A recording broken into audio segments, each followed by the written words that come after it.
In Shreveport's Broadmoor neighborhood, there are Latino stores and restaurants everywhere. Hispanics who've lived here for several years say the abundance of job opportunities is drawing Latinos to the Arklatex. They know they can come here and make money. I've got cousins in Dallas begging me to come down here to work. With soccer leagues and various Latin dance nights, members of the League of United Latin American Citizens say the Arklatex is a great place to raise a family. You know, if we're talking about the professionals, educated, you know, the opportunities are great. You come in here and work legally and, you know, become a citizen at some point. Census data from 2000 shows there were 5,000 Hispanics living in Shreveport and Bossier City.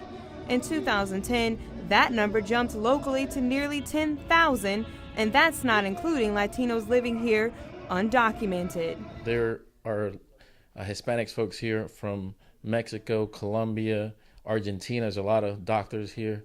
They're from Argentina. There's folks from Central America, folks from Venezuela. So it's just not a growing Mexican population. It's a growing Hispanic population. I get calls, I will say, almost 24 hours a day. Federal court-appointed interpreter Valentina Pajoli says the undocumented population has grown tremendously. She translates for them in hospitals and courts.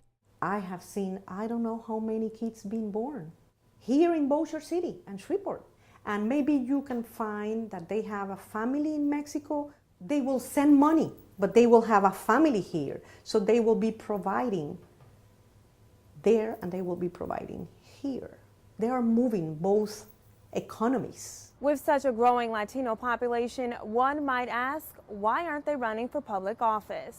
There's different clusters of Hispanics in the area. You know, you have the undocumented, you have the, you know, documented but not educated, then you have the educated and professionals.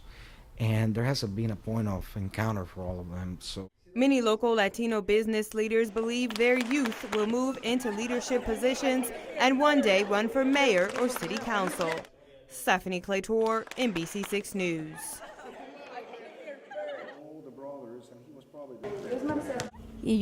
I don't want to separate my family. I want to continue with my family together. A mother's plea for her loved ones. Maria Hernandez Castillo is one of the 11 million people living in the United States illegally. She crossed the border 14 years ago with her 2 young children to be with their father, now a legalized citizen. She's never returned to Mexico, not even for her mother's funeral. I have to make this sacrifice for them and for myself, because if I go, I can't return and my family would be broken up. Castillo and her husband, Juan Elias, now have 4 children. The 2 younger kids were born in the United States. Juan Elias has applied for residency for his wife and their 2 oldest children. That has been on hold for 2 years. In the meantime, Castillo and her children struggle to get by.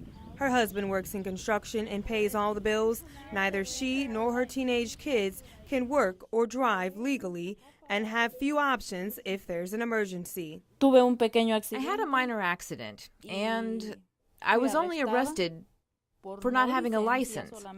I don't have any other charges. The accident was an accident, but because I didn't have a license, I spent a week in jail.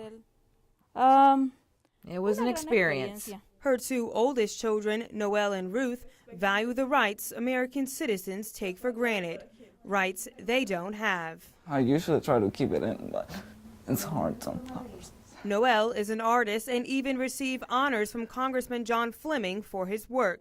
But not having documents stops him from bettering his craft. My teacher has talked to me about, like, taking classes at Bibsy, but I can't because I don't have documents and stuff.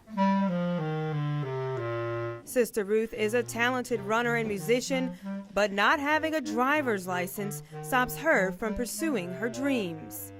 It's been really hard not being able to do what you love. So, you know, just gotta suck it up and go through things.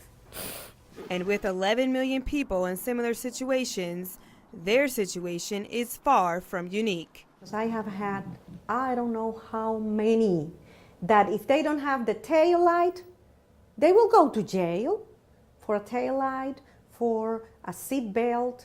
And I don't think the community, the American community, is aware of what's happening with the Hispanics. To have a document is to have more freedom. In a move criticized by conservatives, President Obama now restricts immigration officials from deporting undocumented immigrants for minor misdemeanor offenses such as traffic tickets.